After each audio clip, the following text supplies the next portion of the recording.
Coming to you from the city of the weird. Exploring topics from the esoteric and unexplored to dimensions unknown. Shining a light of truth on the darkest corners of our reality.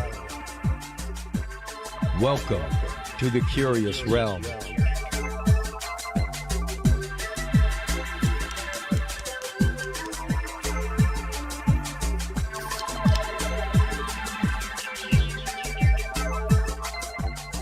Well, hello, everybody. How are you doing? Chris Jordan here, coming at you from Austin, Texas.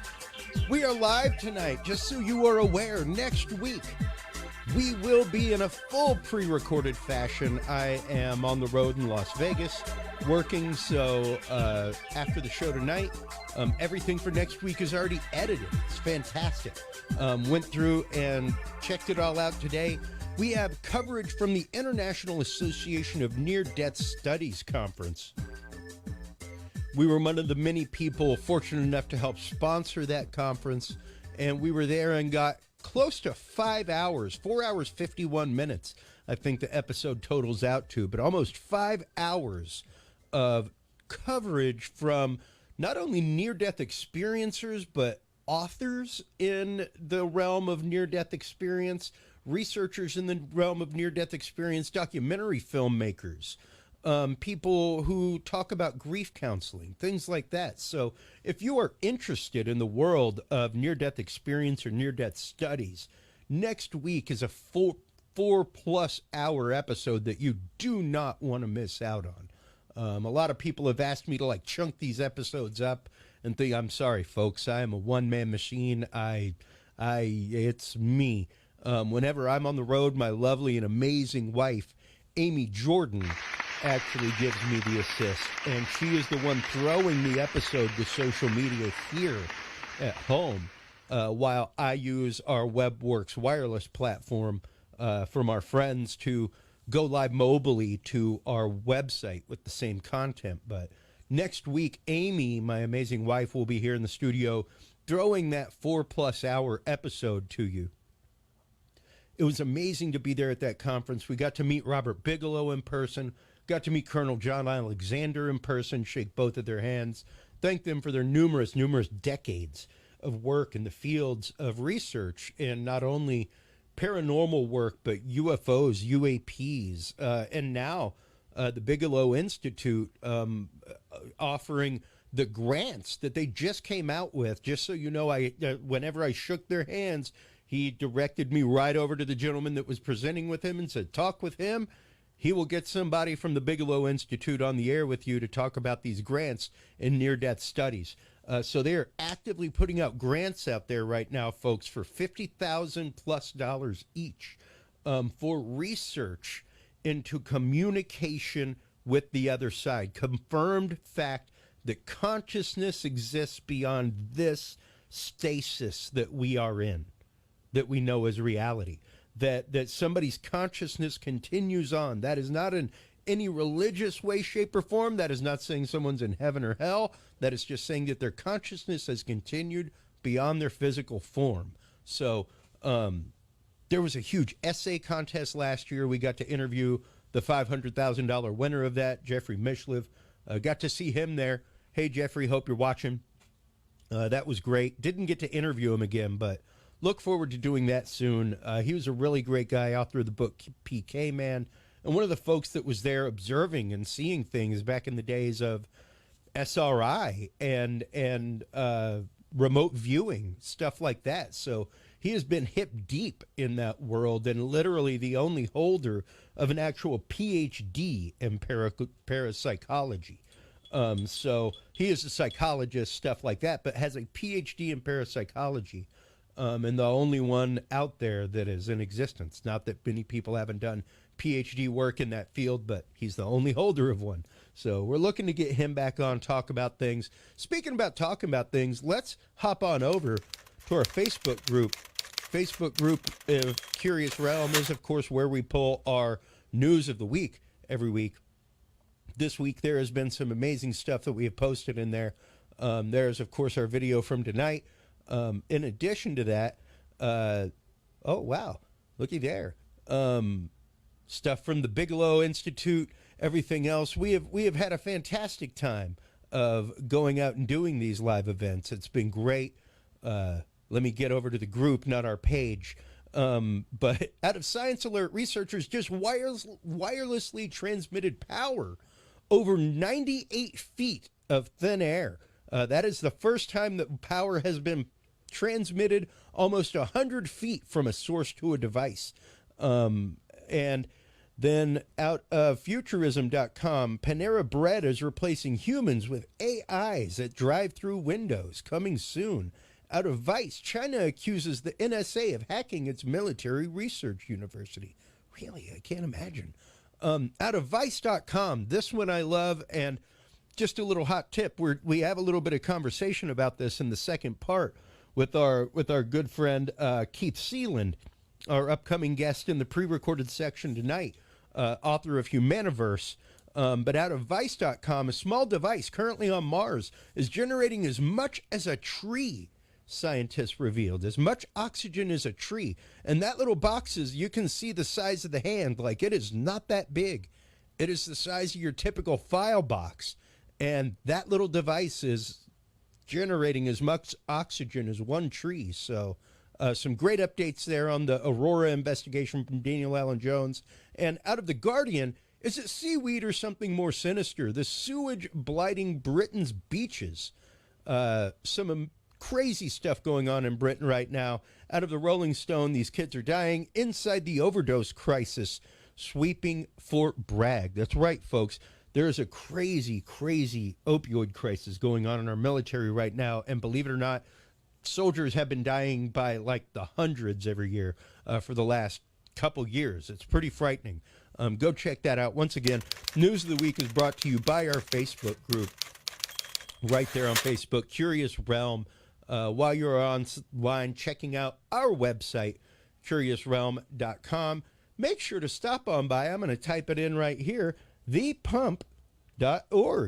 Thepump.org is the official website of the Pharaoh's Pump Foundation. The Pharaoh's Pump Foundation is run by Stephen Myers. He is the author of the amazing books, The Great Pyramid Prosperity Machine, Why the Great Pyramid Was Built, and Lost Technologies of the Pyramid, How the Great Pyramid Was Built. Now, we frequently, at least 2 or 3 times a year, have Stephen on talking about lost technologies of the Great Pyramid, specifically talking about the concept of the waterlock building system, things like that. But like I told them tonight, I really want to focus on the prosperity machine concept and the idea of why the pyramid was built. Because our second guest tonight, we talk about petroglyphs. And welcome to the show, Stephen, by the way. Thank you for having me on. Our second guest tonight, Stephen, we talk about petroglyphs, and we talk about this concept of petroglyphs, of them being, quote, rock art. And it's really a big misnomer, you know, because they're not. Rock art is cave paintings, where it's like, here's a picture of a dude shooting a bull. Petroglyphs are specifically carved into rock for sacred meaning. They are much more akin, like I said, especially using the word glyph, to hieroglyphs, where, yes, they may be telling a story within a set of characters, something like that. But it's strange that there are a lot of markings that are similar culture to culture across the world with these things. But The reason I'm bringing these two up and why I wanted to pair these two together was because we tend to look at petroglyphs as rock art when they're really something totally different, you know? And we tend to look at the methods of what the pyramid of Giza was used for and what traditional archaeology and Egyptology tells us it was used for. And really, it was probably something totally different. So, yeah, let's go ahead and start touching on that, Stephen, and really cracking the nut on what the Great Pyramid is and why it was constructed. Now, folks, we aren't going to be getting into, just so you know, Stephen Myers is the most common sense man you will probably hear when it comes to pyramid construction, when it comes to pyramid utilization.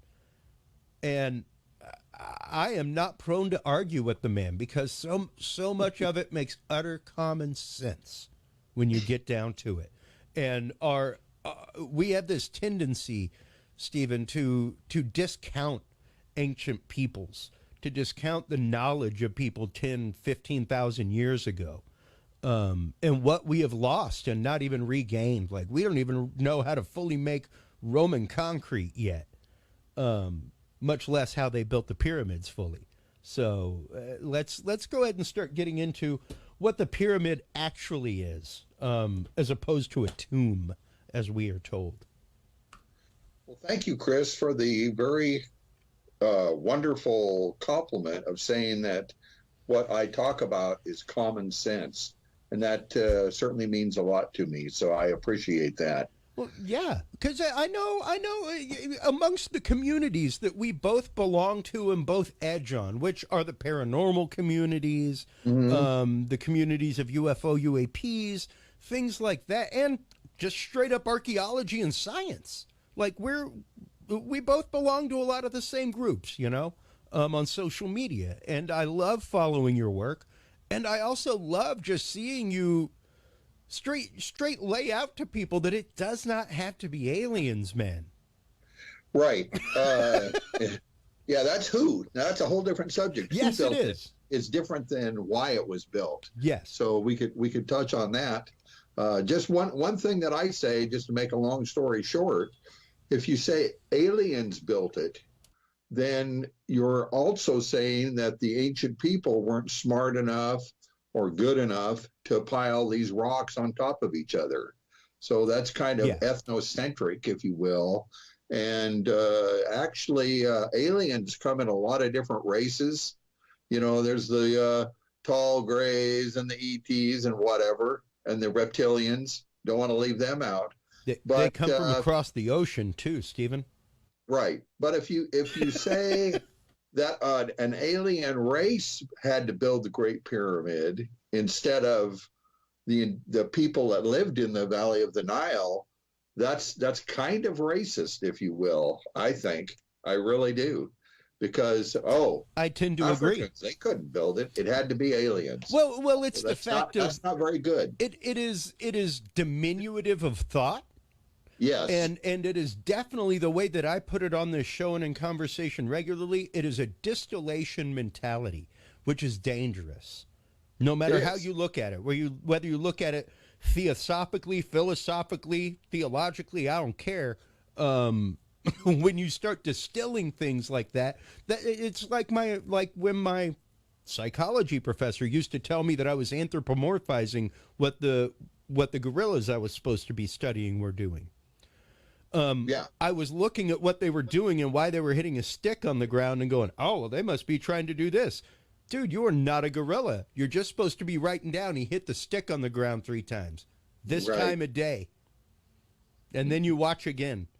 You don't write down why you think he's doing that, because you're not a gorilla. Right. That is putting what you know onto the situation, and that's not proper science. No, it's not. But the question of who built it, since we first addressed that, sure, that is not really the focus of my research, believe it or not. Because let's say you found out it was a guy named Bob, a leader in ancient times named Bob. Okay, we know who built it. It was Bob. Your very next question is, Why would he do such a thing? And that's what we're going to talk about. Why they built the Great Pyramid. So, I don't really focus on who did it. Yeah. So yeah. Well, and it's just the way. well, and that's just it. It's one of those. It was probably more than likely a conglomeration of a whole bunch of people that lived in the local area. You know. I think so. Yes, a wise leader. Yeah. Intelligent people. Yep. Geniuses. Like when we built, let's say, the Grand Coulee Dam. Yep. Hoover Dam. You know, they had a leader. They had a workforce. They had, statisticians. And people heard there were jobs in Kentucky and came out to Nevada. Yes. To camp and build the Hoover Dam because that's yes. what they did. You know, well, and same thing. People came down from Memphis and all kinds of places in Egypt to help build the pyramids. Right. I've been to the Hoover Dam, and it's one of my favorite dams, but they were paid 50 cents an hour, but they could go buy a home and everything else. They came to build those dams because the workers made excellent money. And it was, a wonderful project that had a very specific aspect of the Hoover Dam, and that is it had a really big return on investment that was bigger than the cost of building it. Well, and that is really, once again, the same way that the ancient project builders looked at the Great Pyramid, is the fact that this is a Herculean effort.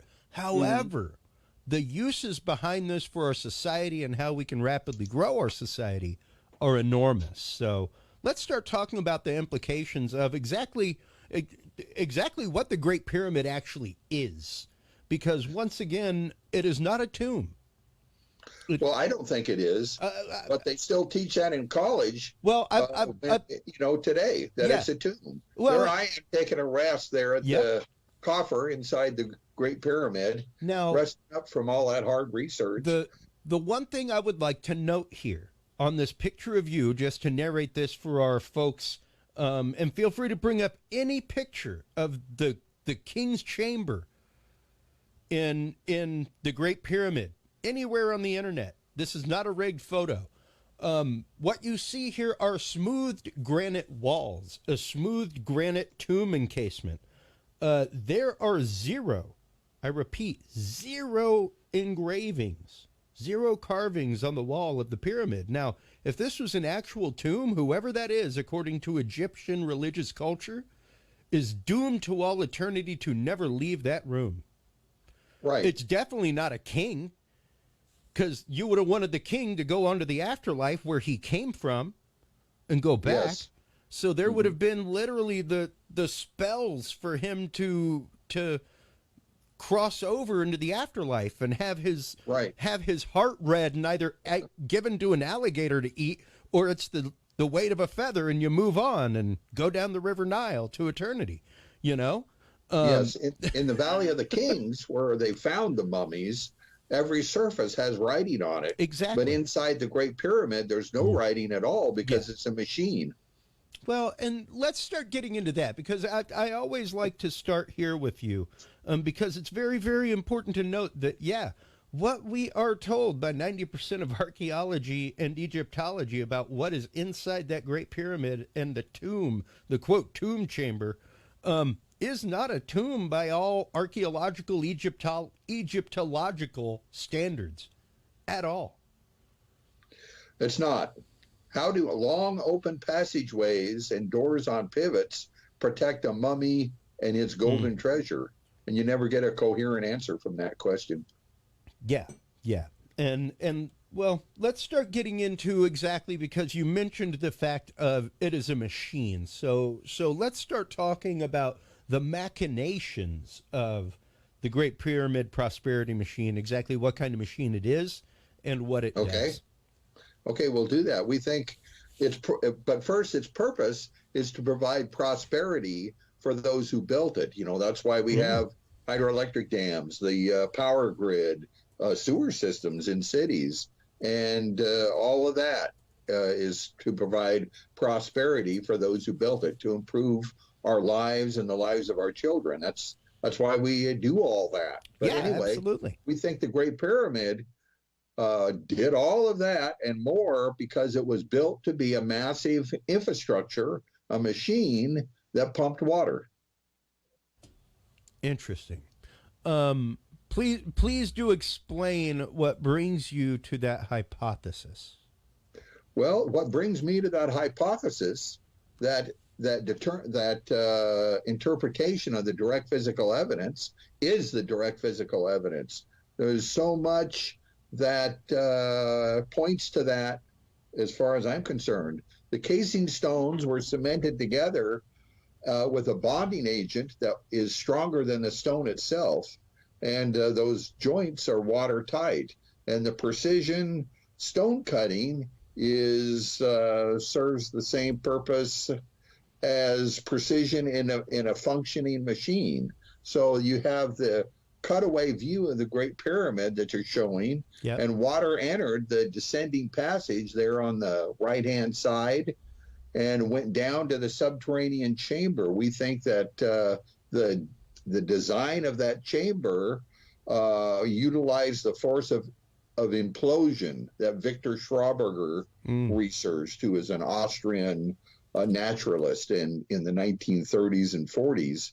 He developed a number of machines that used implosion, and then water moved up through the what they call the escape passage, the escape shaft, but that water moved up through that to the Grand Gallery.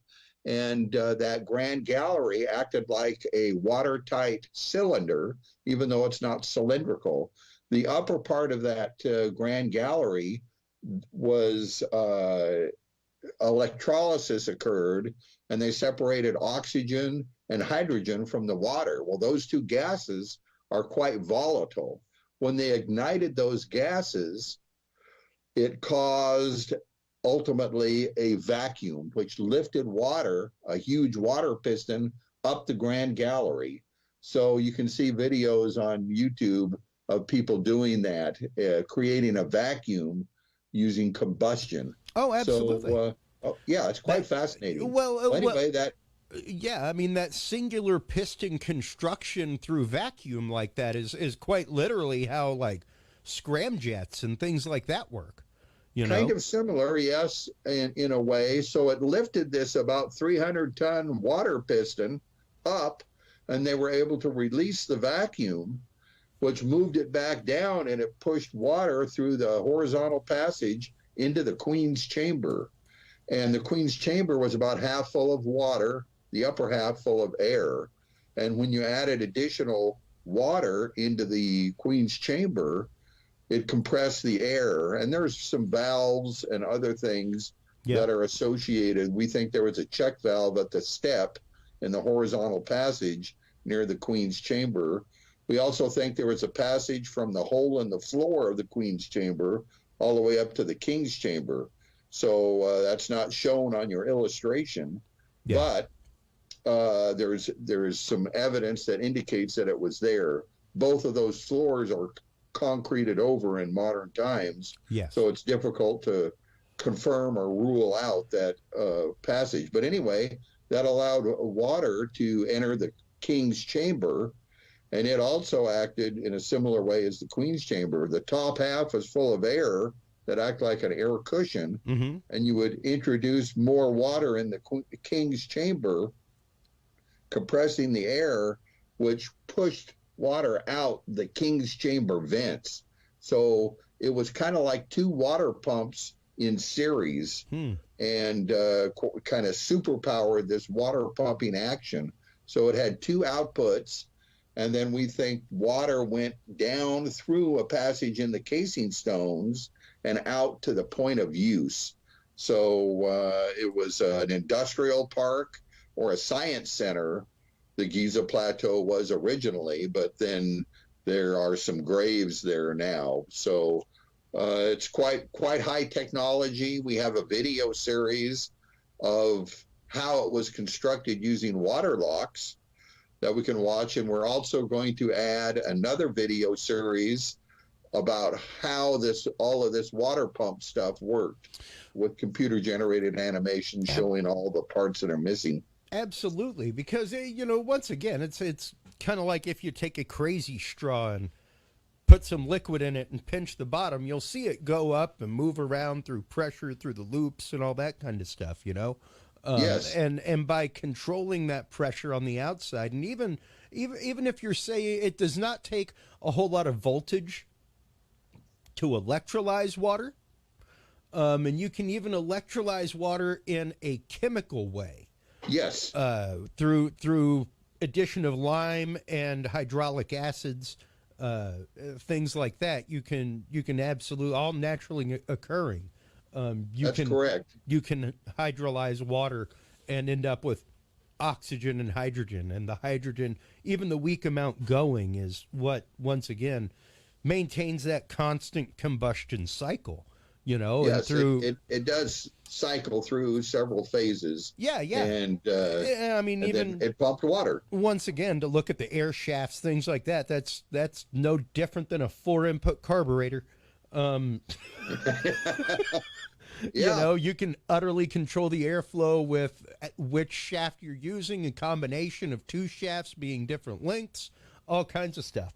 So you can control all kinds of air pressures just with those 4 shaft vents, in addition to the entrance. Not once again, a lot of really common sense stuff that you very, very much bring up when it comes to the construction of the pyramid and the hows and whys. It's interesting. People say, well, they have all the water they need in the Nile. Why would they need a water pump? That's a good question. Isn't it interesting that the largest water pump in the world is in the valley of the Nile, and it's pumping water right now? It's the Mubarak pumping station. So people can look that up and read about it. But they built that huge water pump in modern times in ancient Egypt, and we think in modern Egypt. And then we think that they also needed a water pump in ancient times. So they operate differently, certainly, but that would justify such a huge cost to that civilization. Oh, absolutely, absolutely. I mean, not even to mention the fact of right now, as we speak, massive, massive drought cycle, and not just here in the U.S., folks. Like the Colorado River, almost dry.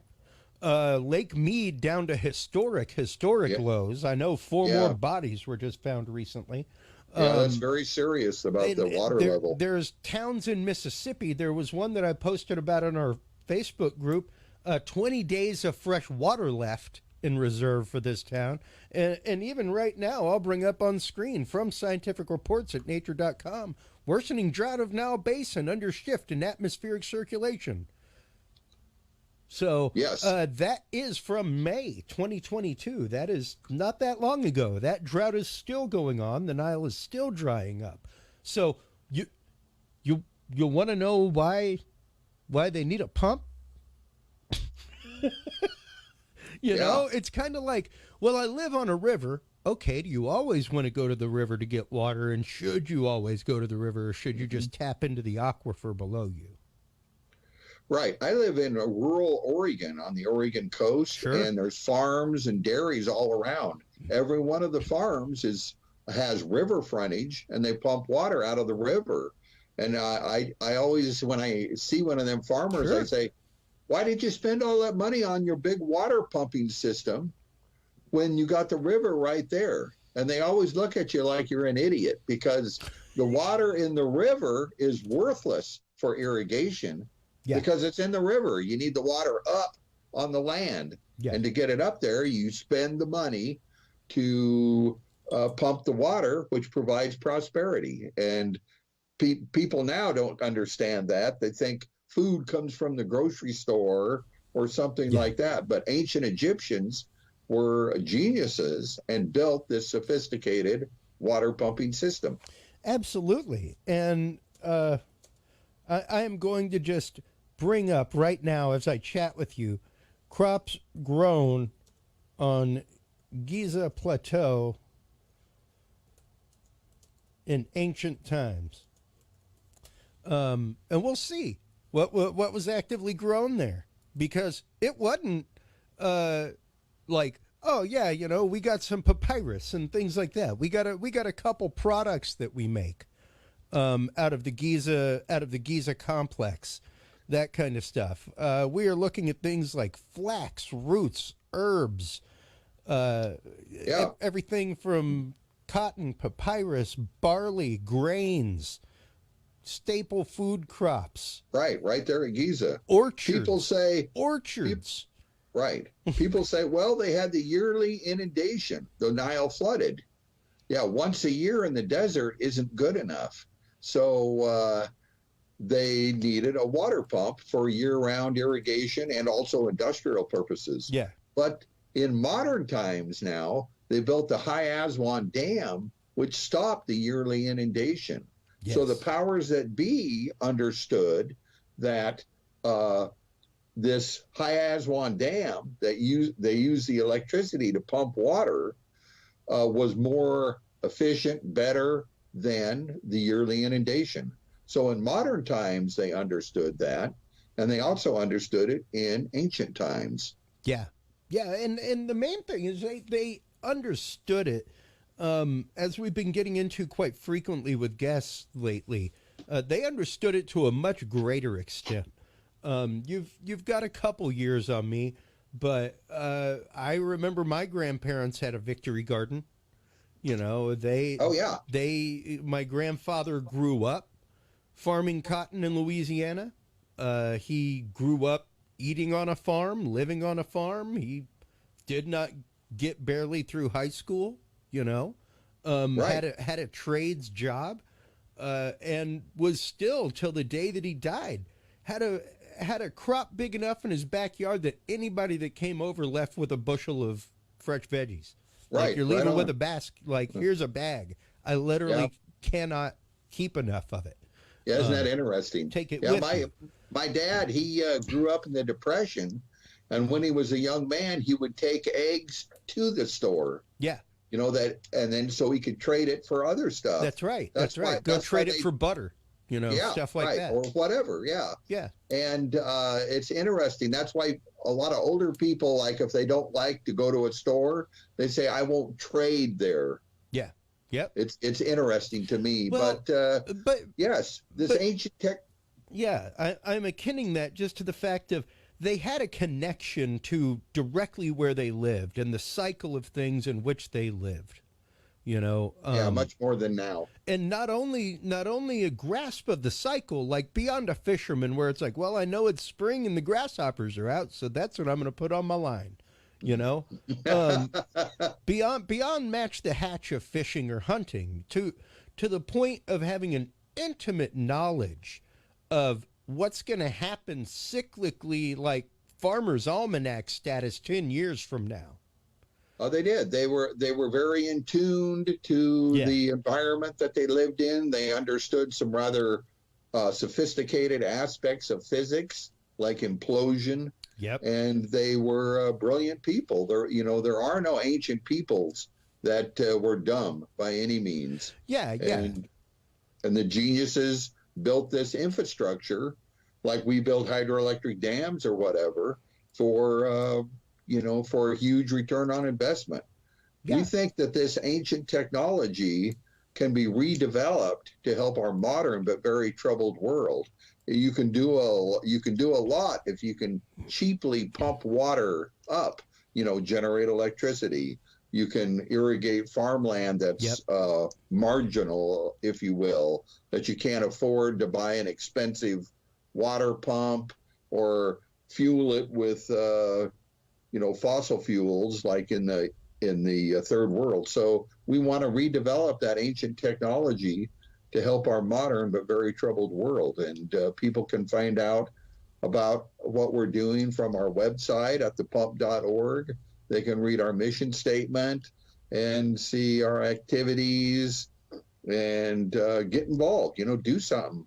We're all alive and taking up air, get involved in something, maybe this or something else. And they can contact us and see what we're all about.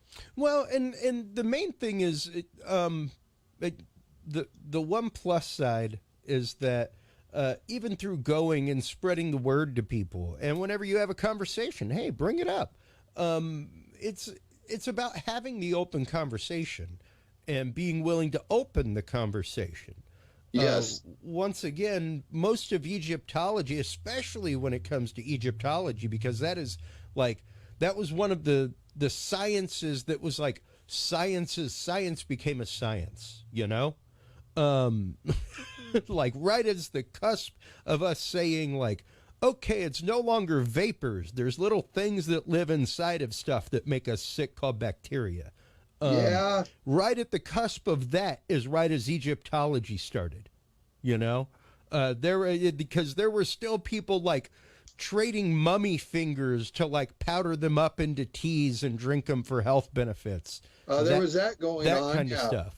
But Egyptology is certainly stagnated into almost a mystery religion. Yes. And I have a video on my YouTube page that they can get to from thepump.org. Yeah. That the title is Egyptology a Pseudoscience? Yeah. And it's gotten a lot of interest.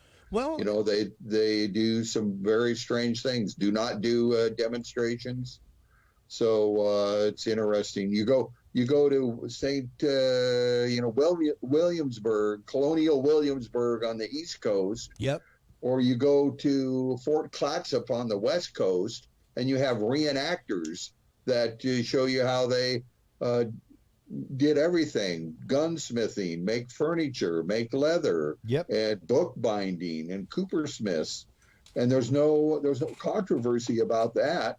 But then you get to Egyptology, and they just declare edicts that you're supposed to believe. They don't demonstrate anything. They've never made a single casing stone, ever.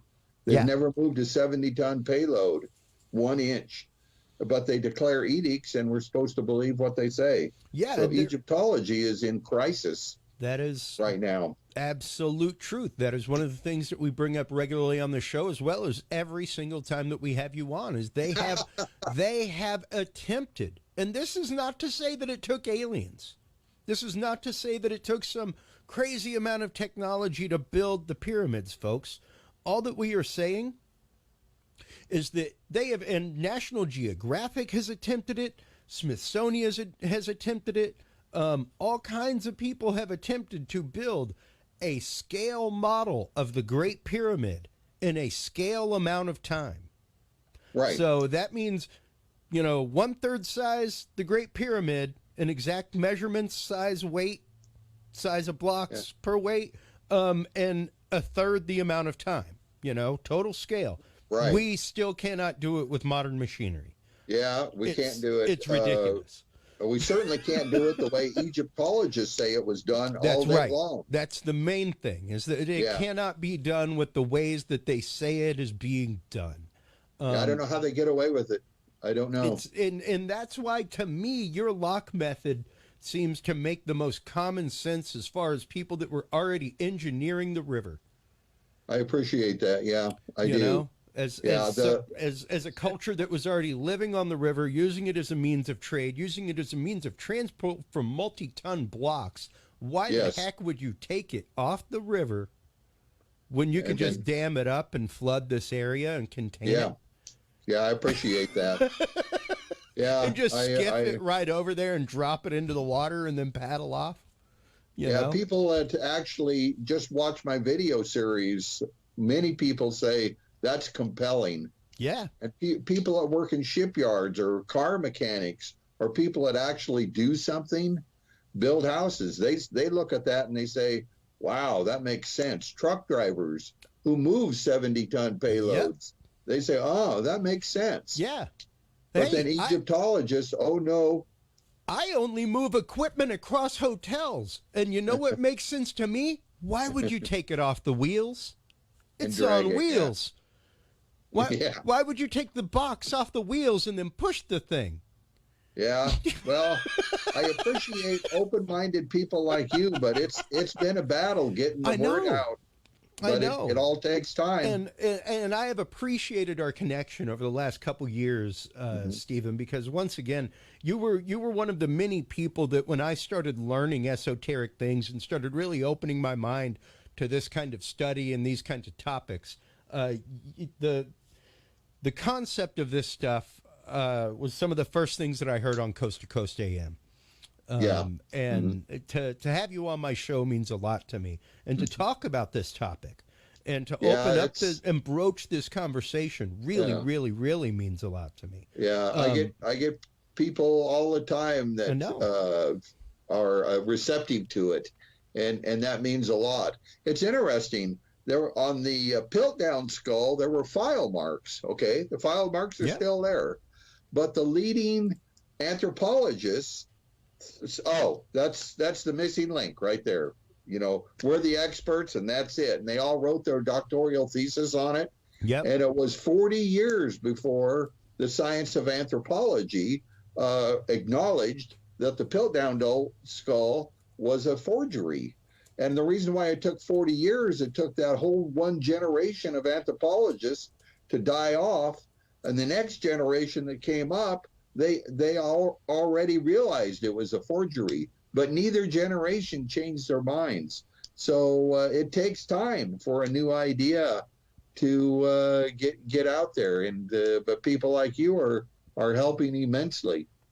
Well, and I appreciate that, because for me, it's all about the conversation, man. I come from, I guess, that school of thought of I wish more schools just had debate.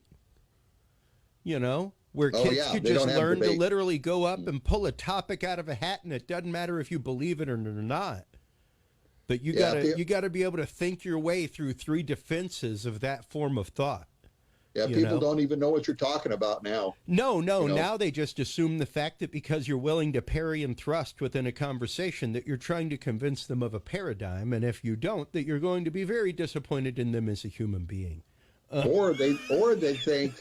They think that they are going to be triggered, and you can't even talk about it. That's the opposite swing. That's the opposite swing, and I hate seeing that either way. You know, because I am truly a man of 1,000 shades of gray. You know, you call it black and white TV. Watch a black and white TV. You know, no. If it was black and white, you would see very little. It's the 1,000 shades of gray in between the black and white that make the image. And it's very crisp. I like black and white. Oh, absolutely. Some of it. The definition was beautiful. Now, let's get into something real quick, because we've got you for a few more minutes, and I don't want to keep you too long, because I know you're crazy busy with stuff, running the foundation, things like that. But I want to bring up your Facebook community here, because you've got this amazing tour coming up, and I want to spend the last few minutes talking about the upcoming 13-day Enchanted Egypt tour. Because I'm a little upset that I'm just finding out about this, quite honestly, because buddy, I'd have found a way to go to that. Well, I'm co-leading a tour to Egypt with another researcher and business person. She publishes a magazine. She has workshops. Ramona Miles, and she's a super good lady. She's in Egypt right now. But there's still a few openings on this 20-day tour. I just talked to her earlier today, and it will be a lot of fun. We're going to go to certainly the Great Pyramid, but the Cairo Tower, the Colossi of Mammon, those great big statues. We're going to do that, and the Valley of the Kings, of course. But we want to connect with not just ancient Egypt, but some modern Egypt as well. So we're going to do a lot of fun things. It won't be a bunch of lectures or anything like that, but all the food will be provided, and the transportation and everything. And there'll be a 5-day cruise on the Nile on one of them deluxe larger boats that they have. Oh, wow, yeah. Yeah, the and sleeping it's just going to be a trip of a lifetime. Go to the everywhere, and it's just exciting. And the website for that, which you had on there, is Yep. lifealongthenile.com. Now, just out of curiosity, because I know you may not know right off the top of your head or anything, but what's the average per person on that coming from the U.S.? The cost, I think, I don't know exactly. I Don't don't quote have him, that in folks. front of me, but it's about 5,000 per person. It sounds like a lot, but it's cheaper than a That 2-week tour yeah. on a cruise ship, depending on Oh, what you sure. get. But so it's not that expensive. No, You have to no, provide. especially not to travel to the area, and I assume that would include your visas and all that kind of Most stuff. of And that, yeah, it doesn't include not your the passports. And, airfare to get okay, there. sure. But once you're there, they treat you like a king, and Wow. everything is taken care of, Yeah, transportation, guides, for and 13 it's just, days? That's yeah, insane. 13 days. Man, The starting the 20th of October. October, it's coming right up. Man. But life is life, and time gets away from you. So you got to reach for the brass ring. That's it, I'm Bubba. a fiscal conservative. I'm pretty cheap, but this is something I would go in debt for. Yeah. This type of a thing. Yeah, and I'm kind of at the point right now, Stephen, where there's a couple of things that I can do here and there that are mutually beneficial in the world, kind of like me sponsoring the events like IANS and IRVA and MUFON and things like that. They are mutually beneficial. They are things and entities that their research I have supported and lauded for the last better than a decade of my life, all of them, you know. Right on. So to begin with, it was one of those like, man, whenever I can afford to get a MUFON membership, I'm totally doing that, because that's what pays for the research, So yeah, Right on. when I could go out and become a lifetime member, I went out and became a lifetime member.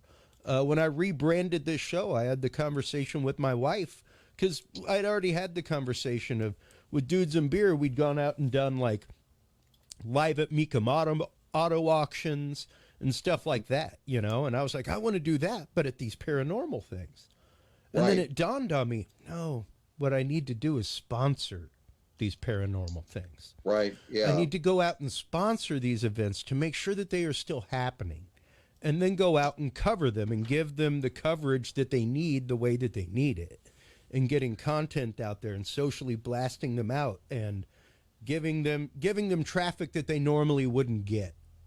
And exposing that's a lot of these older organizations. Like, you go to a lot of them, and there are honestly not a lot of under 55, under 60 people. You know? I know what you mean. And yeah. it's really hard to continue the research if you don't have a crowd of mid-20s, early 30s in there. Right on a regular that's basis. True. That's true for every organization. Well, for any research, period. Yeah, anything. Churches and that type of thing. Yeah. So it's important.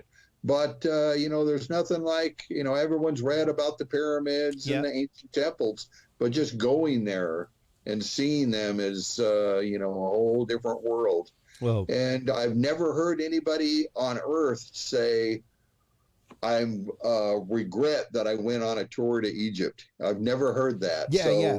Man, I wish I wouldn't have spent all that money to go to Egypt. Yeah. Well, it sounds like a lot, but it's all the meals, the transportation, the tour guides, and activities planned. There's, I think, a train ride from somewhere to Luxor to somewhere else. Wow. So wouldn't that be fun? I like trains too. Oh yeah, that'd be dope, man. A train through the desert. Like, right that'd through be Egypt. awesome. Yeah. I would That's possibly Indiana Jones swimming in the Nile. We might do that as well. But I mean, it's going to be a trip of a lifetime. You get a lot of information from myself and from Ramona Miles. She's a wealth of information. So yeah, the Enchanted Nile Cruise and Tour. So you just go to her link and sign up and pay money, and do it. Well, we will definitely be helping promote this for you. I will help promote it to our groups, our page, all that kind of stuff. I'm all about helping out any way that I can. And once again, like I've told you before, the way I can help you out is having you on again and again and again. Right on. To talk about the research and get it out there to more people, you know? Yeah, they say travel is always expensive and always worth it. That's right. So, well, speaking of getting involved, before we let you go real quick, because we, of course, had the time for shameless self-promotion for the upcoming trip, let's talk about the shameless self-promotion of how people can get involved with the Pharaoh's Pump Foundation. What can they do to help you get the message out? Is there a thing like, hey, donate like, $100 and we can donate 10 DVDs to local high schools, stuff like that to put into their history classrooms, as an alternative theory. Yeah, I appreciate things that. like that. How do you have programs like that? Do you need help starting a program like that? Yeah, not like that. What we're doing is we've had a few people ask for some donations for their local libraries if they don't have our DVDs, that type of thing.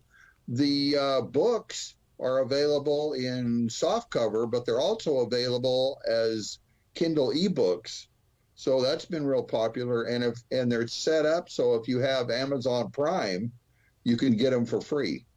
So yep. So what else can I do?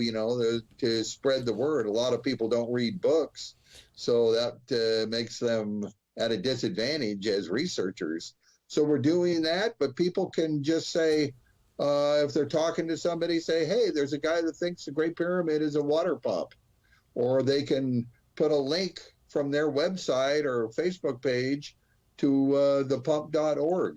They can pray for us, or they can get a hold of us and maybe donate some materials. We're trying to redevelop this ancient technology or that type of thing. Absolutely. The revolution isn't going to be out in the street. It's going to be people reading books. Yep. It will not be televised either, according to the song, my friend. That's what they say. So that's how they can help us. But I just ask people, have an open mind. That's right. And, but learn about it before you pass judgment. There was a guy who found out that bread mold could help sick people become well. That was Alexander Fleming, and he developed penicillin. Yeah. But that was a hard thing to get people to accept. Well, because we had thousands of years of teachings of the four humors that made you sick, whether it was phlegm or red bile or black bile or yellow bile or, Right on. What was it that you were sick with? One of these four humors, and depending on the mixture of the four humors is what herbs you took or whatever, and then, we found out about bacterium and little critters that live in us and on food that we eat. And all revolutionary ideas face huge opposition. Well, so it's the one thing that we remind people of all the time on here, I know that you were all about the Orion correlation theory and how it is. I love your memes about the Orion correlation theory. By the way, I bust out every time I see one. But never forget, one of the longest running conspiracy theories ever was that the world was flat. That is not a recent thing, folks. Until 1500, when Magellan went up around the world with a crew of people who thought he was maybe crazy, but maybe not that crazy. There were people that theorized it. Of course, the ancient Greeks did all kinds of stuff, Sumerians. But everybody else was like, nope, Earth's flat. You go over there where that little thin edge is between the ocean and the sun, you will die. Like, you will fly off. No idea, dude, but ain't nobody ever come back. Well. And now look at us, 500 years later. Now to think that the Earth is flat, or even to hypothesize that the Earth is flat, is witchery. Like, you would have been a pyramid shape, dude. You would have been driven out of your town. Me as a redhead in the 1500s would have had better luck than you saying that the Earth was round. Right. Well, just one last thing. Before the Orion correlation theory, there was the idea that the Great Pyramid had a lot of correlations between it and the Bible. That's right. And that went on for quite a while. Yeah. And those correlations were developed the same way that the Orion correlation theory developed its, with a lot of poor research methods. But that's for another show. Absolutely.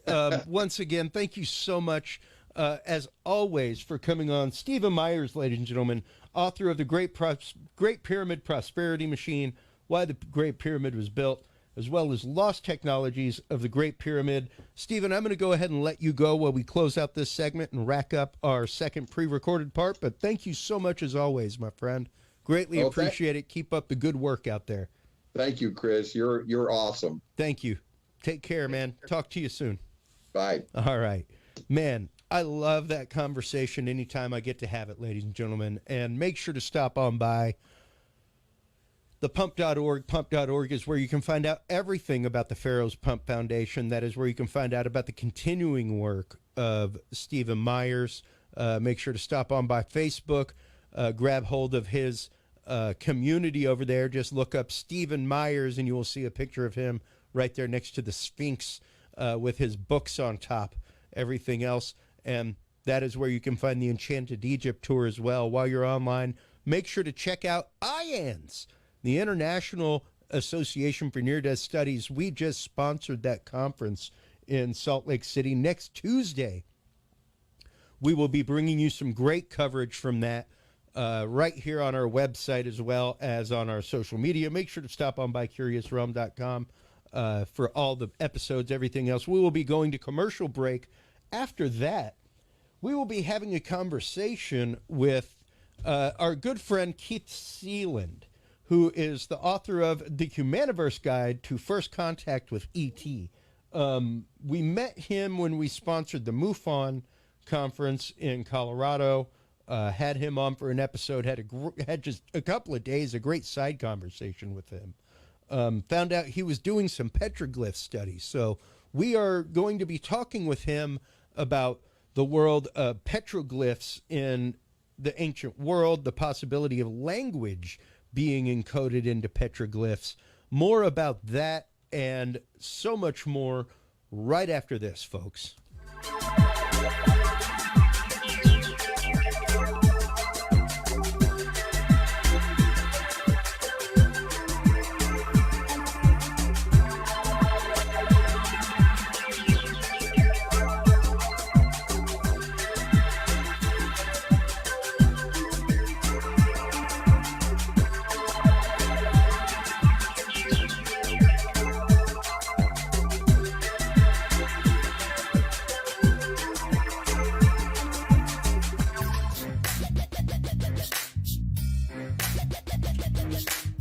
With the rise in attention to the health benefits of cannabis and cannabinoids, including CBD, True Hemp Science has become one of the premier providers of full-spectrum CBD and CBD-related products.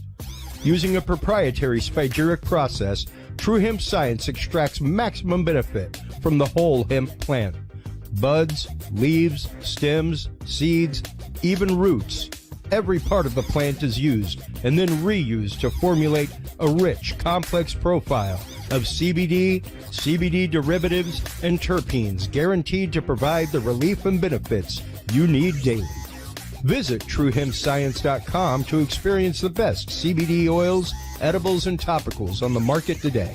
And use code CURIOUS7 to save 7% off your entire purchase of $50 or more and get 2 25-milligram CBD cookies or brownies free. That website again is TrueHempScience.com and the code is CURIOUS7.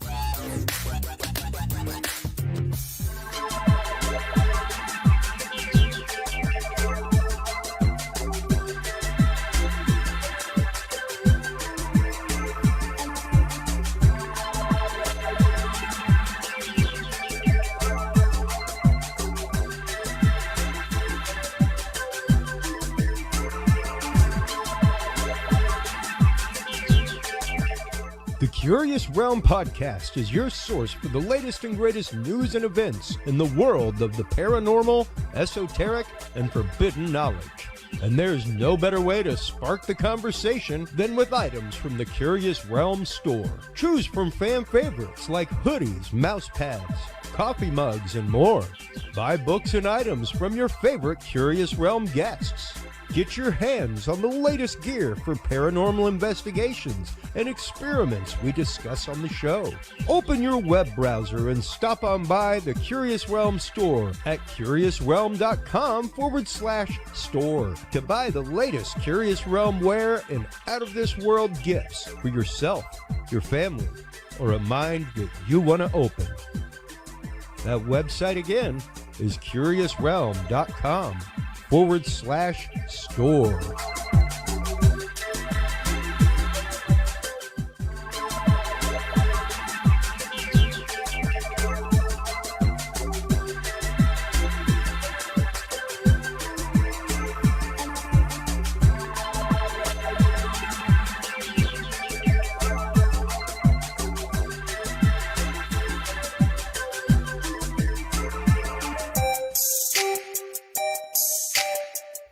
Have you considered starting a podcast? Looking for a way to make your business a voice of authority in an industry? Then Podcast Cadet is the solution for you. Whether starting a podcast for yourself, your brand, business, school, church, or just plain fun, Podcast Cadet is here to help you navigate the waters of the podcast industry. Specializing in one-on-one consultation and training with industry professionals in fields ranging from podcast technology and editing to distribution, monetization, and even social media strategies. Podcast Cadet tailors their services to the specific needs of you and your podcast.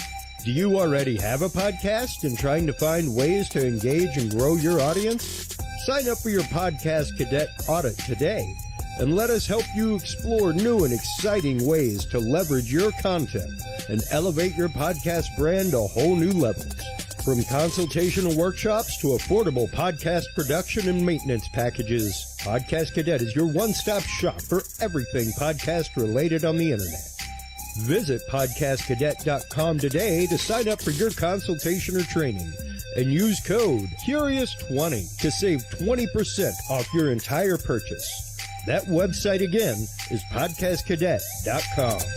Hello, everybody, and welcome back from our commercial break. Thank you so much to our amazing sponsors, especially to our good friend and guest, Dr. Kimberly McGeorge. She is the owner of secrettoeverything.com. Secret to Everything is your number one source for alternative health, frequency healing, and consciousness expansion exercises. Make sure to stop on by. Check her stuff out. She did an oral reading on me, an aura reading that was probably the closest anybody's ever gotten to reading me on a cold read ever by just using her electronic means. It was pretty incredible. Stop on by, check her out, folks. While you're there, our good friends, WebWorks Wireless, as always, thank you guys. It is because of WebWorks Wireless that we are able to bring you our live internet streams every week to our website, as well as from on-location places like the amazing MUFON conference that we were just at in Denver, Colorado. In addition to that, we were also just at the International Association for Near-Death Studies. That footage, folks, will be coming next week. Is actually a fully pre-recorded episode, just so you know. I am in Vegas for work, doing what I do as an AV engineer, with some good friends out there. Much love to you, FMP. And while we're out there, we're going to be bringing you about a three and a half hour episode of footage from the International Association of Near-Death Studies conference that just happened, that we got to sponsor with the Bigelow Institute for Consciousness Studies. I think we were a couple of the only sponsors of that show. It was fantastic. Some great interviews. The altitude really kicked me in the butt hilariously because, like, I've been to 11,000 feet and only thing that happened was I hurt my back on the way down. But man, I went to 4,000 feet in Salt Lake and for 3 days just was destroyed, but managed to get 3 hours of great interviews. make some really good connections, some really good friends. So that is what will be coming to you next week, everybody. During this segment, we are glad to welcome our friend Keith Seland. He is the author of the Humaniverse Guide, the first to first contact with ETs. Pardon me. We had a chance to talk with him at the MUFON conference, and he is actively out on the road right now, doing research into some new stuff with petroglyphs, which I am just fascinated by personally. So welcome back to the show, Keith. How are you doing? Hi, good, Chris. Thank you for having me. Doing good. Awesome. It's going to be getaway day today. My current trek is winding down, so I'll be heading out of Arizona now, and nice. Collecting up all my data and getting it onto a screen and starting to do some analysis work. All right. Well, and let's get into some of that analysis work, because the pictures that you have been posting, I'm going to go and bring those up on screen right now, from Facebook, are absolutely gorgeous. Beautiful job. I don't know if you're just using your cell phone or an actual camera, but some really great, beautiful, intricate panels that you have documented here. What was it that brought you into wanting to study petroglyphs to begin with, Keith? Yeah, the main focus of my study has to do with for lack of a better word, the star people, Kachinas, and Native Americans were very, very spiritual, very cosmic-centric consciousness, will I say. And so my thrust into this is to try and twofold. One is to add to the catalog of language, so to speak. I'll mention more on that in just a second. And the second point is to kind of bring to more to the public light some of the stories and experiences that our Native American ancestors may have had with cosmic connections, also known as extraterrestrial intelligences. They were very Native America, they were very spiritual, and they were polytheistic. In other words, they had a lot of gods that they worshipped and prayed to, such as what we do today in a monotheistic sense. So they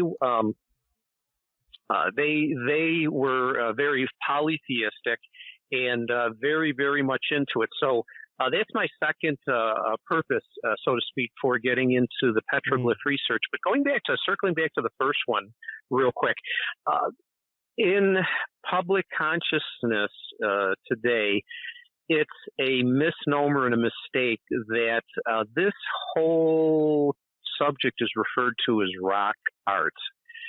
Nothing could be further from the truth, Chris. And in fact, our ancestors, this was a form of communication. We're in an area right now that we're trying to discover a Rosetta Stone, so to speak, in being able to decipher petroglyphs, pictographs, and the like.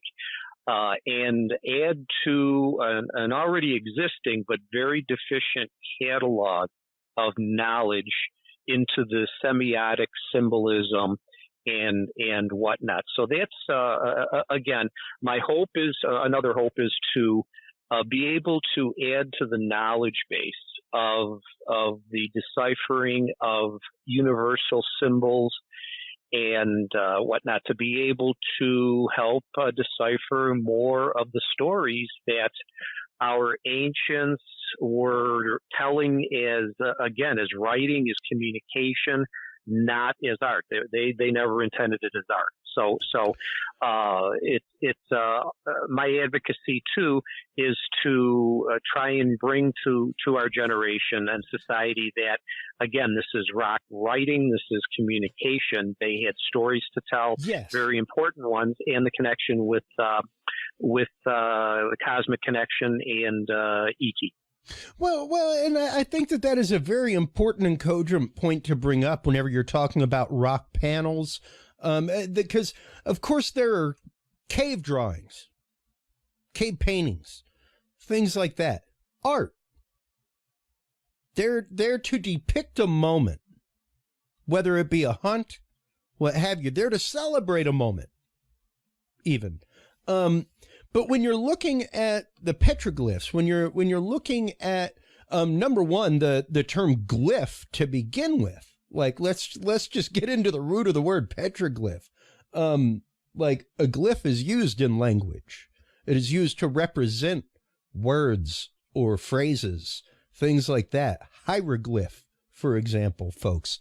Yep. So to diminutize petroglyphs to the point that they are just art, I think is a mistake, because that would be the same mistake that we did with Egyptian writing, hieroglyphs, for years upon years. The same thing that we did with cuneiform, until, we found literally the Rosetta Stone, like you said, that brought all of these things together, that showed us cuneiform and Greek and hieroglyphics, and showed that this is what sea looked like, So, and it's interesting because when you look at petroglyphs from around the globe, be they from South America, be they from North America, be they from the European continent, the African continent, even the Middle East, there is one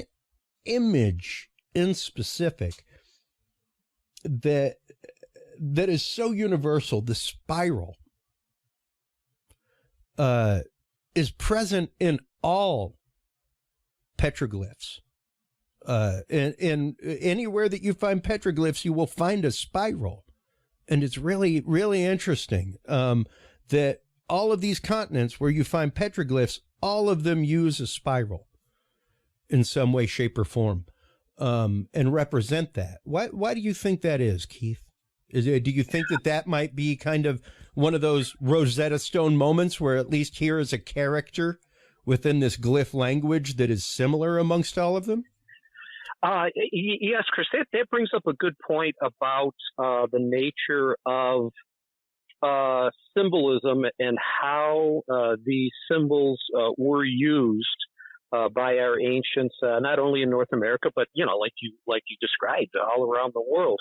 In that, in the stories that they tell on the cave writings, petroglyphs, pictographs, panels, and whatnot, a particular symbol, one of the dynamics of this subject is that a particular symbol doesn't necessarily mean the same thing universally 100% of the time. What I mean by that is that, Sure. and this brings in one of the very most basic but yet most complex aspects of studying glyphs to be able to decipher, decode, and cryptanalysis and whatnot, is that you have to immerse yourself into the culture of the creators of the works back at that time.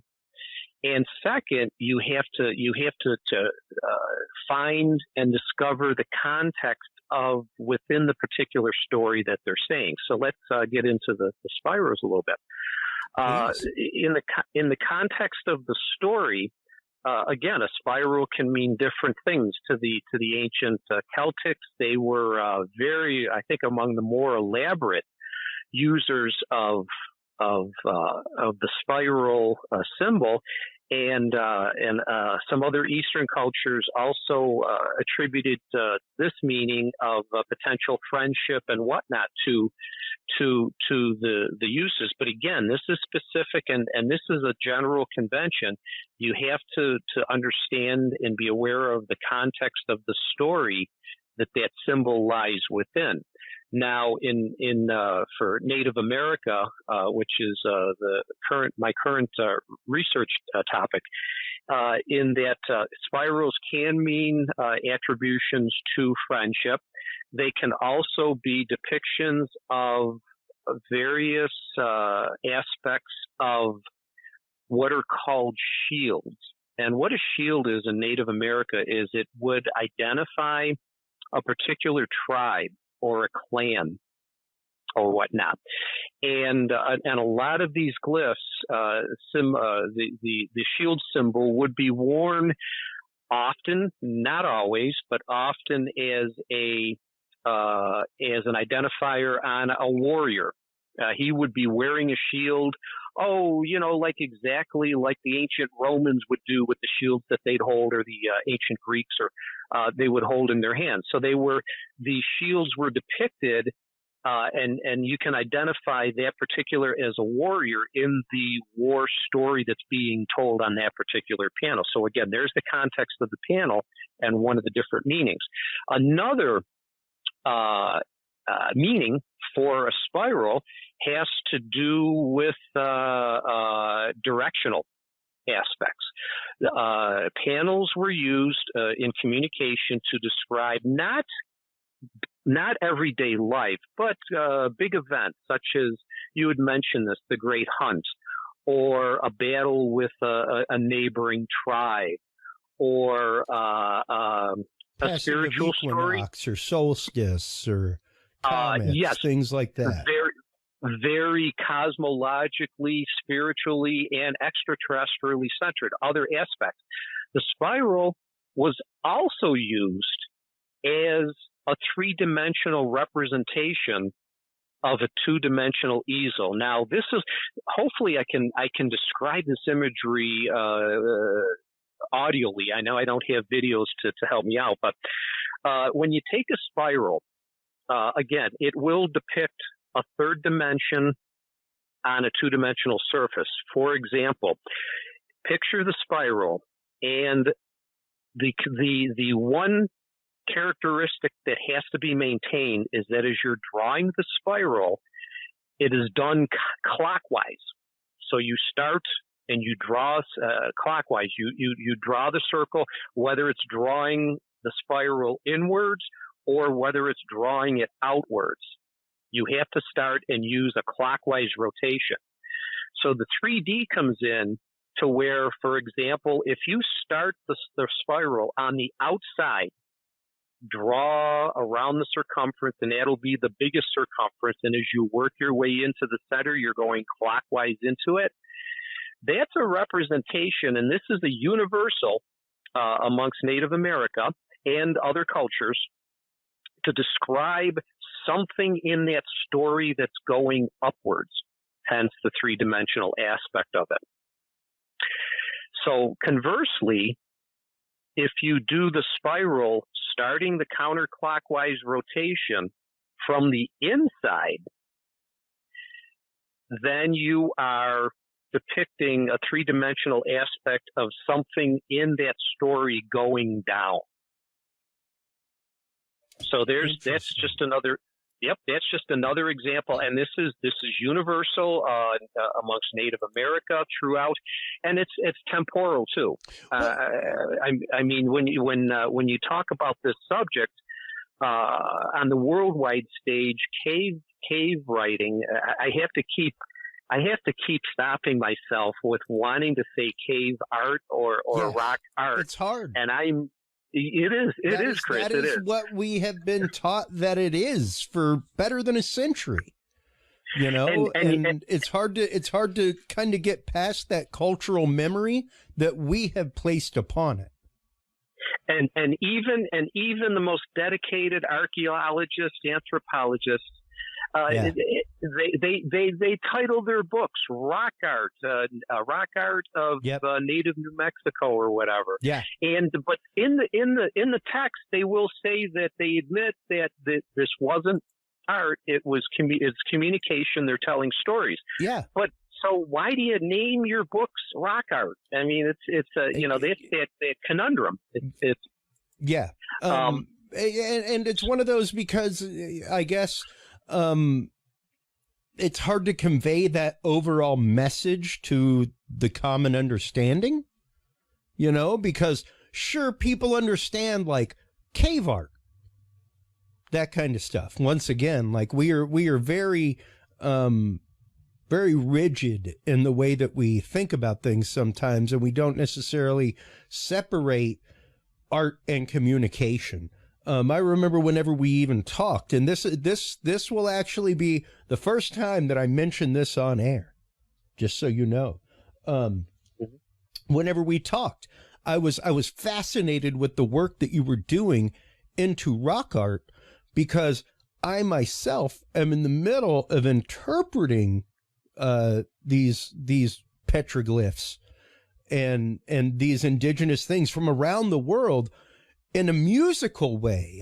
I consider it the fact that perhaps some of these people that put forth this petroglyph language, things like that, were synesthetic.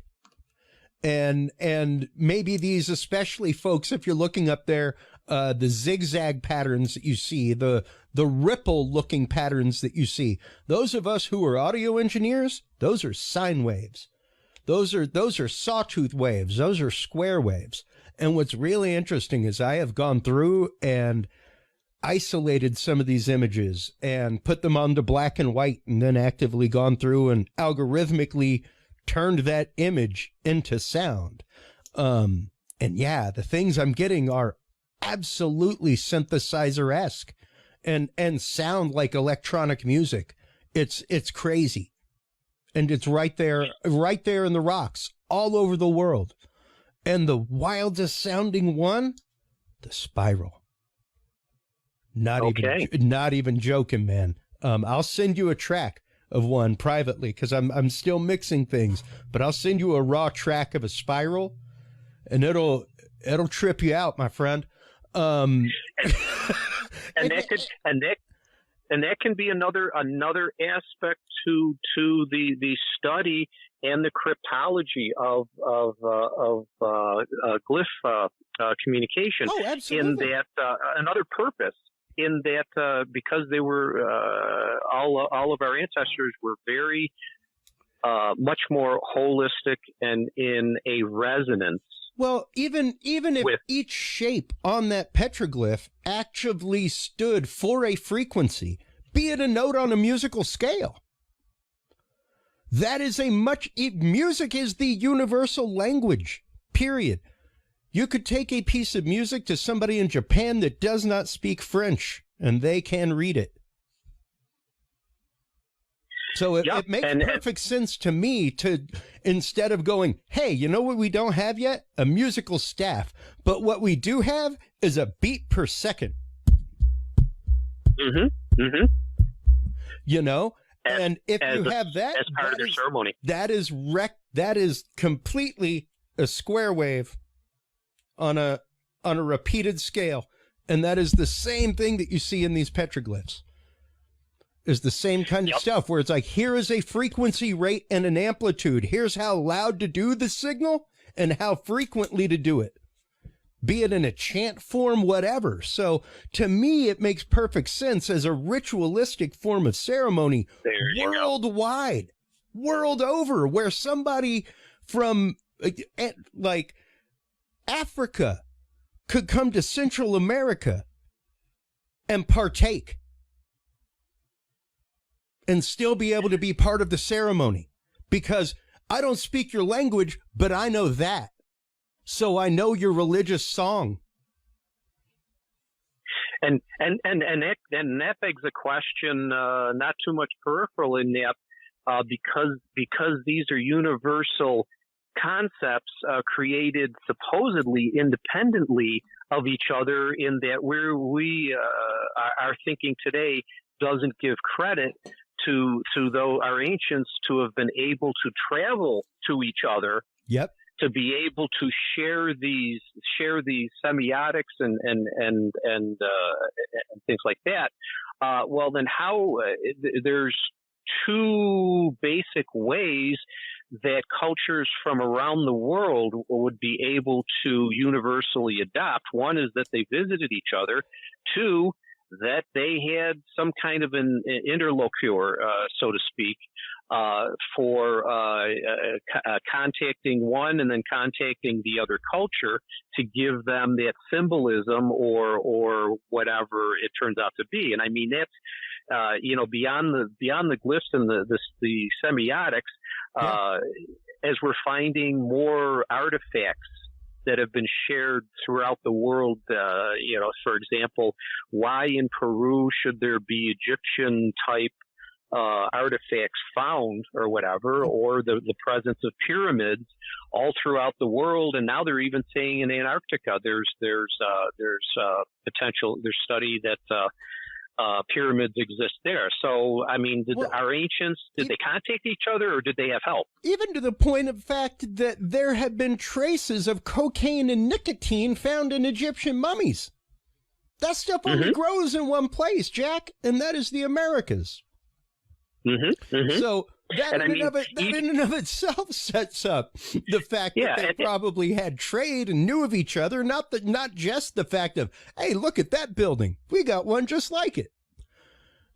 Yeah, and I mean, you can even try and debunk that by saying, well, okay, for something in agriculture, something like a cocaine or a poppy or whatever. 2,000 years ago, the climate may have been different and whatnot. Yeah. Okay, that's possible, but is it likely to be? Yeah. How many coca plants have you found kicking around? And how many nicotine plants? Because those are plants that, regardless of where they pop up, Indios tend to use.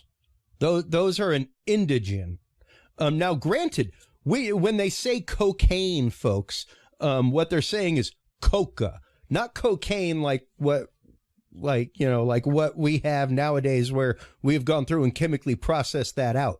Coca was regularly used by, I mean, good Lord, our vice president drank coca tea whenever he went to Peru and went to the top of Machu Picchu, I remember that when I was in high school, like, oh, he's drinking cocaine. It's like, no, it's coca. Like, yeah, it's a slight stimulant. It'll pick you up a little bit, and it's going to help you breathe in the higher environment. But is it a habit forming thing like cocaine?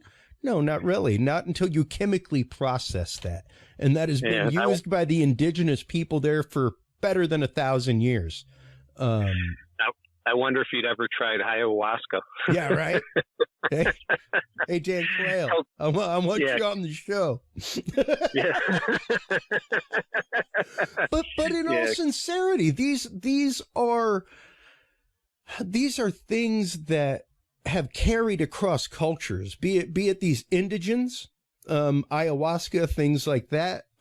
Even ibogaine is another one that's of African use, that's prevalent now, and that's another one where they were told by the gods what to do, and to see these petroglyphs, to see this literal language and diaries is really what it is. It is cultural diary on the walls of canyons all over the world and in caves.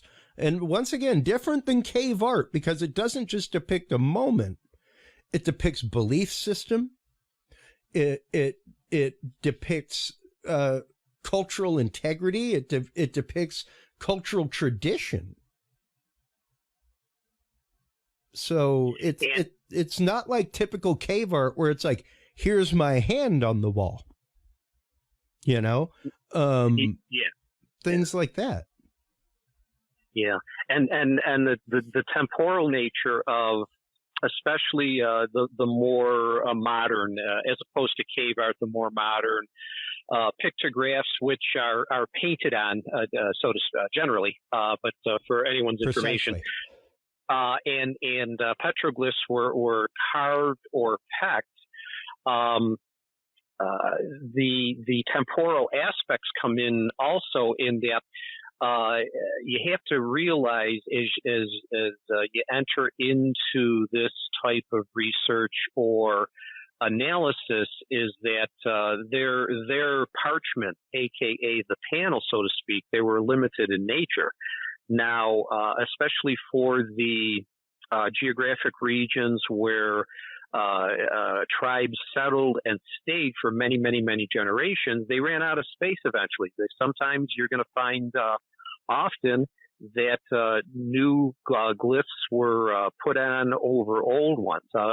For example, many examples. Some of my travels this year, earlier I was in Utah, and in the San Rafael Swell, Buckhorn Wash is an example. Another example, courthouse rock, not so much courthouse, newspaper rock near Moab, but also two other areas which our audience may be a little more familiar with: Sago Canyon, just outside of Moab, and in near Canyonlands, Horseshoe Canyon, home of the Great Gallery and the ghost panels and the alcoves and whatnot.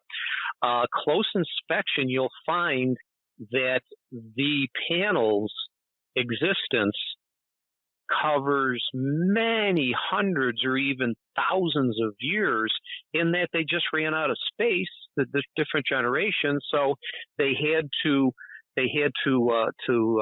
carve, peck, or paint over them, and that creates a problem for analysis and decoding and whatnot, in that you have to try and separate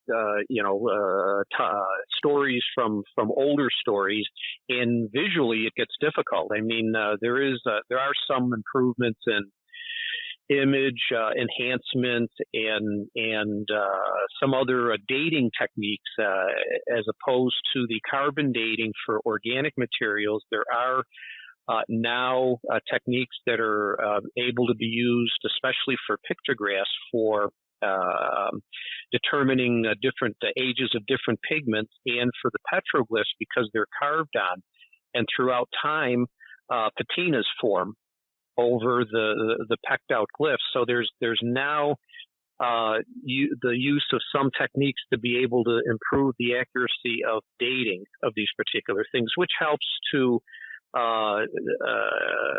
keep one story separate from another and helps in the analysis and whatnot. But the time issue is again another conundrum, another aspect, a constraint for trying to decipher, decode, and add to the what I call the catalog of semiotics for not only Native American but worldwide human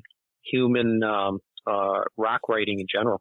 Yeah, absolutely. I mean, it's I think that the work that you are doing out there right now to just index all of these together to begin with is incredible, Keith. And thank you for doing that. That is a Herculean effort to begin with, because there's a lot of things that are out there for certain on petroglyphs, quite a few things, but to go out and see them and chronicle them and do that is fantastic. What has been probably the most eye-opening thing during your excursion recently? Because it's only been about a month and a half since we met, and you started this expedition.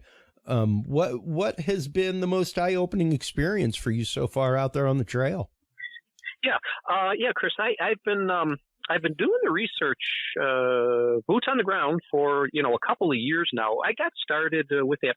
I knew a Zuni elder, Clifford Mahudi, and I had met him years ago on the ufology conference circuit, and he's done some videos and presentations, things like that. He got me interested, fascinated in the community, but also too, he highlighted to me of the great deficiency of, again, on the dimension, I'll put it this way, on the dimension of where we are in discovering the Rosetta Stone, so to speak, we're closer to the unknown than we are to actually compiling the Rosetta Stone. In other words, AKA, there's a lot more work to be done.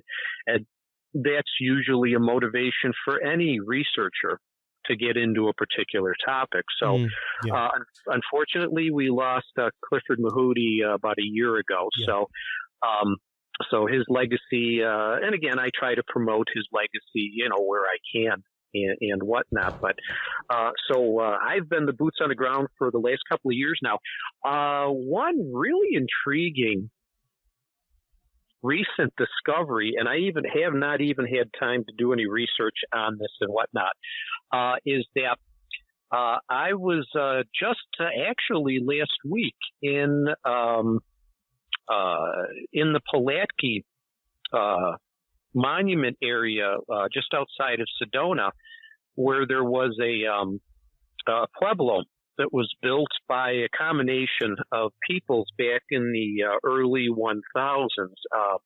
The contributors to this were the Sinagua, indigenous Sinagua, Zuni, Hopi, Yavapai, amongst others. And this pueblo had a couple of hundred rooms to it. It perched on top. I've got a couple of photos and whatnot I'm going to put up in the very, very near future. Nice. When I boots on the ground back home, so to speak. I'm traveling right now, so but I'll put those up. But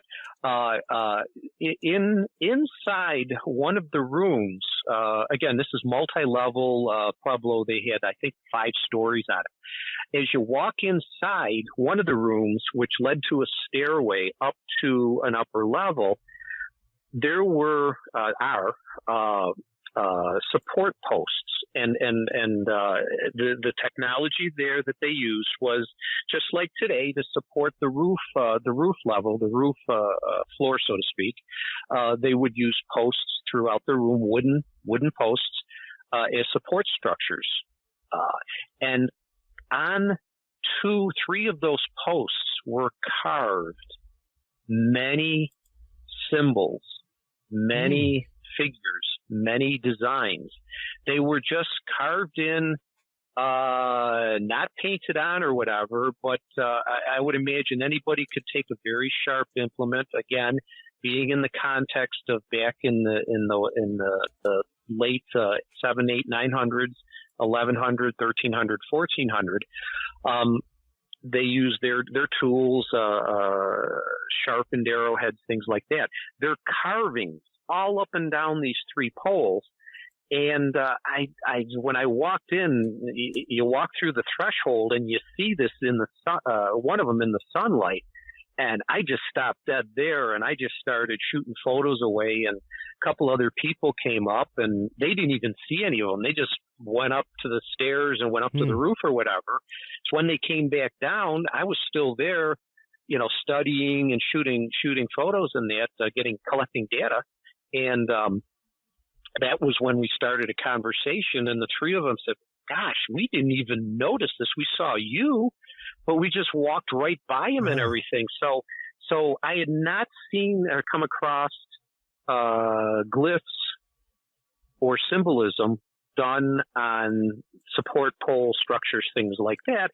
I mean, with panels, they're obviously done on walls, and they're either outside or they're inside of a natural rock cave, so to speak, or whatever. Sure. So you would have to go into the living structures to be able to discover something like this, but that's exactly what happened. So, yeah. And again, twofold purpose. One, you study the Pueblo to gain knowledge on the culture. In other words, going back to that prerequisite to be able to help interpret, you have to immerse yourself in the culture, and it's very difficult. I'll give our audience an example. Let's say a thought experiment. Let's say we're going 500 years from now, and one of our descendants finds artifacts from our time, and they find this paper, which is the panels that we use today, paper or a book or something like that, and they see on that the letters OMG, BRB, or pictures of emojis. Mm-hmm. You know, they're going to be wondering what the H were these people, you know. So there's the thought experiment. We have that same constraint to be able to decipher our culture. So that's why that is so very basic. There's context of the culture that you're in. And that can be attributed to same mind process interpretations of, let's say the Bible or other historical things. So there's that context, and then there's the context of the use of the symbolisms within the story itself. And without those, I suppose a person could just look at it as rock art. Yeah. And that's just it. And kind of I guess the sad thing and the short-sighted thing, because we really tend to, we just got done talking with Stephen Myers in our live segment about different concepts of how the pyramid was built, and the fact that they may have used an actual water lock system to flood the Giza plateau up to a retention wall. Why would you track that stuff all the way down the Nile from the quarry just to drag it across a bunch of timbers? When if you're already mastered the river, you could just dam up part of it and flood it. Yep. It makes a whole lot more engineering sense to just barge the pieces right into place and drop them. You know, and let the physics take care of itself. Let the physics handle itself. You know. Yep. Than it does. Absolutely. So interesting things, but we really do have to be open-minded enough to say, okay, maybe not built by aliens. Okay, maybe ancient people were smarter than we think. Maybe ancient people were actually way more ingenious than we think. And we have lost a part of that. You know? Absolutely. And that's not to say that they did not have some grasp of some incredible technology. Because even once again, if you're looking at the petroglyphs and some of the symbols in them from the way that I am, where even if they are a geologic or a carved representation of sound, so that you could come and take part in my ceremony and I can go to your place and take part in yours. Even if that's it, that's monumental and just so far reaching as far as forward thinking for what we consider to be an ancient people, as far as a means of communication. And Chris, yes, that's absolutely another potential story that they could have communicated amongst these panel writings. Absolutely. I mean, again, we know the great hunts. We know the wars. We know the wars with the white man, with other neighboring tribes. We know of fertility marches, the Kokopellis and whatnot. That was again, life events, very important ones, the spiritual ones, which can very well include, here's the program for our ceremony, and here's some of the music that you're actually going to, participate in and whatnot. Absolutely. And quite literally the fact of, doesn't matter what tribe you go to across any continent, these are the rights that they have. They have a fertility right. They have a right to spring. They have a right at fall harvest time and at planting season. These are common practices the world over by all religions and cultures. Oh, absolutely. They had, and like you said, universal humankind, the entire planet, were very much more holistic. They were very much more in resonance culturally, spiritually, and they looked on the heavens, as did our ancient Greeks, Romans, quote, other civilizations, our Eastern Hindus and whatnot.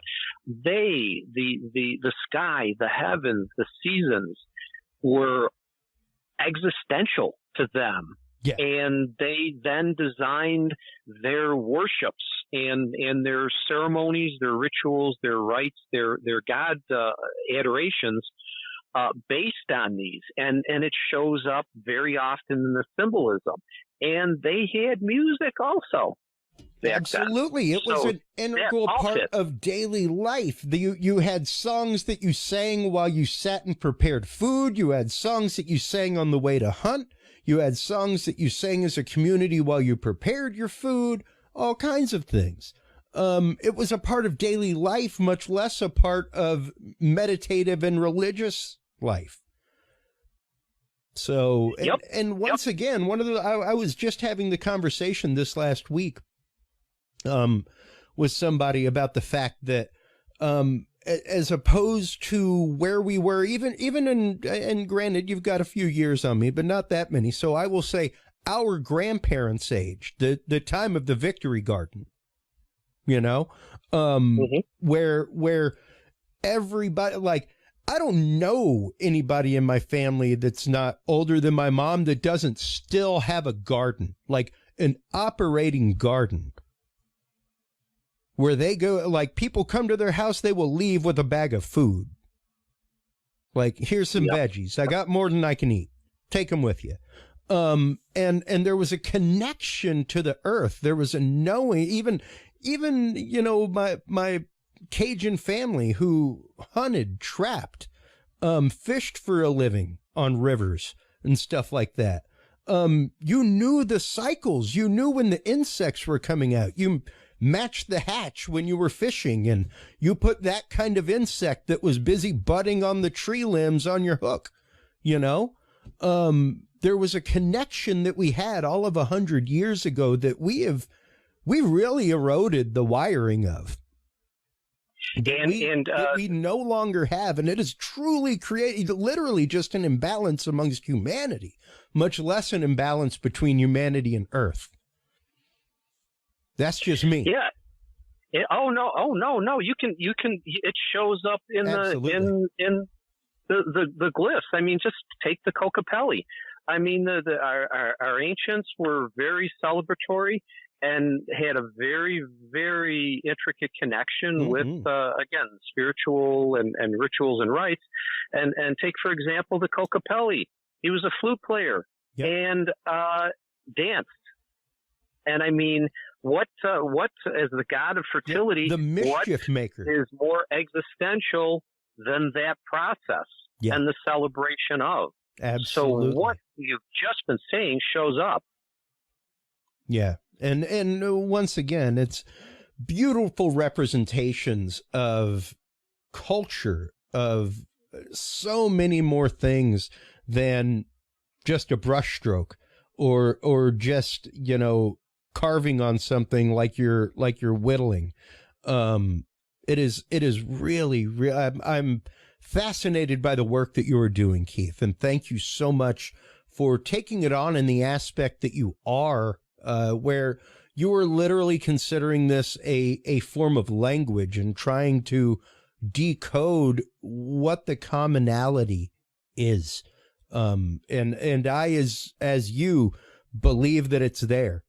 I truly do. I see so little separation between the common images and petroglyphs across the globe.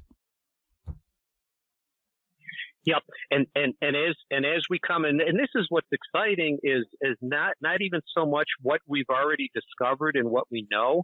It's what still lays out there yet to discover, yet to come to know, and that's where the motivation, for myself. I would like to attribute and do some thanking. This gentleman lived in the 20th century. He was an archaeologist, but also a cryptologist. His name was Levan Martineau. He was not academically trained as an archaeologist. In other words, he didn't have a PhD. So he's amongst the archaeo and anthro communities. He's not officially recognized much. That has to do with quote unquote authority figure. Yeah, that has to do with the biases of those communities involved. But he was in the 20th century, he was actually he was adopted by a Paiute family. He grew up, served in World War II, trained as a cryptologist. So after the war, he started to look at the potentials for being able to decode petroglyphs with the use of cryptology. Now, that had never been done before or even thought about or speculated in the academic literature. So his works, he did write a famous book, The Rocks Begin to Talk. It was published you had just gotten a copy of that. Yeah. And that was very significant as a launching point, for anybody. It's not written for in a highbrow or in a very technical manner. I mean, anybody, if you're wanting to take a vacation to view some petroglyphs, you get a copy of that book or read some things up about it, and your impressions and your interpretation and analysis when you actually go up to those panels, in which to the general public, a lot of panels are available. A lot aren't, but a lot are. So on your vacation, if you want to do that, that's going to enrich your understanding and your enjoyment so much more of those things. But again, very, very, he spent his basically his whole career doing the cryptology analysis to be able to one, discover the symbols that relate to one story, and two, be able to then decode what all of the symbols actually mean in the flow of the story that's actually being told. Yeah, absolutely. And once again, what an incredible story to be told. I am glad that you are taking up that work in a new aspect and really, really digging deep into this. I definitely want to talk to you off air about a couple things. But I know that we are coming close to the end of our time, things like that for today. But please let everybody know where they can get your copy, their copy of the Humaniverse Guide, where they can go to keep up with everything that is Keith Seland, where they can go to keep up with the research, your appearances, take any courses that you have, all that kind of good stuff, my man. Yeah, Chris. Currently, I have two books are in print. They're both under the Humaniverse Guide. Actually, that's my trademark phrase, the Humaniverse Guide. I mean, to the point where I own the trademark on the phrase. So, the Humaniverse Guide. I have a third book that is they're doing the cover art. The title is going to be The Humaniverse Guide. Will E.T. Talk with Us? And again, that should be out in just a few weeks. It is that script has to do with my advocacy for a dedicated plan of action proactively that we must start planning for not only the SETIs, we've discovered a message type of a thing. I talk about the first contact, the globally acknowledged contact, when we meet formally, when we start a relationship. I advocate that we must start a proactive plan of action for so many reasons now. Don't wait to be reactive to when they're here and then we now what do we do? Far E.T. is late. Here. Yeah, right. That's like trying to figure out what to do about an asteroid. That's exactly right. Really need to get that in pocket. Yep, exactly. or COVID sprung upon us a couple of years ago, and it's still here, and we could have planned for it because we knew about it, and we didn't. And, it's kind of like a hypersonic missile. It's great to know about it before it gets there, but you probably won't. Yeah, but you're in deep doo-doo when it gets there. You got a real big problem now. Yep. So all 3 books will be available at all the booksellers, Amazon, Barnes & Noble, Apple, Google, and whatnot. Like I said, will E.T. talk with us? It should be out in a few weeks. I cannot wait to get that one. I have enjoyed the Humaniverse Guide. I have loved the private conversations that we've had, as well as our conversations on air, Keith. It has been more than a pleasure to spend time with you again. I cannot wait to have you on again and again and again to talk about your work, your research. I cannot recommend the Humaniverse enough. It really is, like Keith is saying, such an important topic for us to think about. Will E.T. talk to us? It's one of those like, hey, who do you talk to whenever you walk into the bar? Yep. You know? Yep. And unfortunately, we as human beings, Keith, tend to anthropomorphize everything, which for those of you that don't realize it, basically what my psychology professor meant by that in college, whenever he said, Chris, you're anthropomorphizing these gorillas, it means that I am assuming what the gorillas mean by their actions, because these are what the actions would be if I did them because I'm a human. We can't do that, man. We cannot keep and continue putting on to extraterrestrial technology or extraterrestrial civilization or culture our cultural norm. We cannot. Otherwise, we will not be ready. Way too myopic. And that's what this whole series is about. That's what I love about your work, Keith, because it is so important for us to just, man, we gotta blast open the peephole. We can't even pry it open anymore, Keith. It is beyond the point of prying. Like, we got to blast this thing open so that people have a much wider point of view and are willing to look at things from outside their own skin. Yep. Because the platform that the skeptics are on right now, it's evolving. Yeah. And it's evolving away and towards acceptance.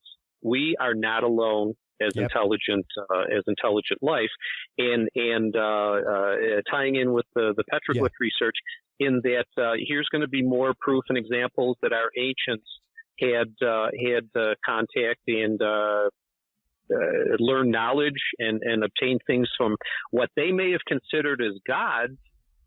We now today can maybe attribute, well, some of these may have been extraterrestrial intelligences, whatnot. So, but it all means the same thing. Could have been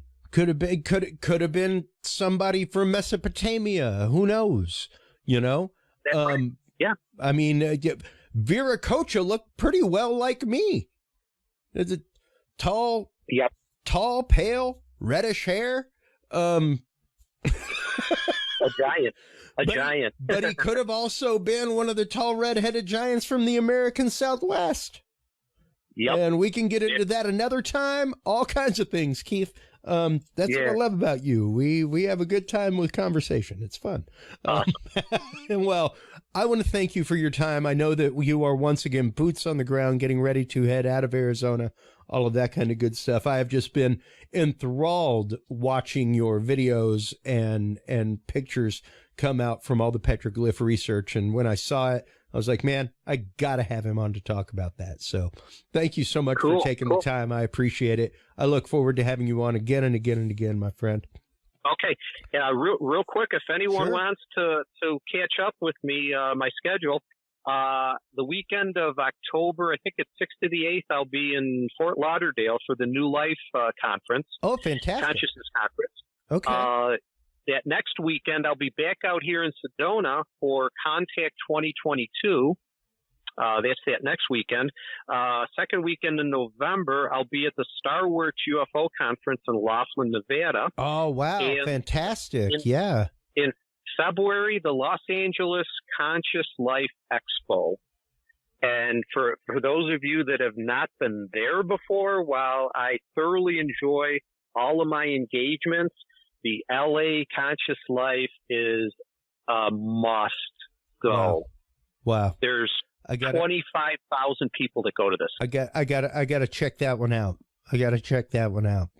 Thank you for letting me know about that. And thank you for letting the audience know as well. I mean, I am all about promoting events like that, as you know, and about promoting people's work like yours. So once again, thank you so much for coming on.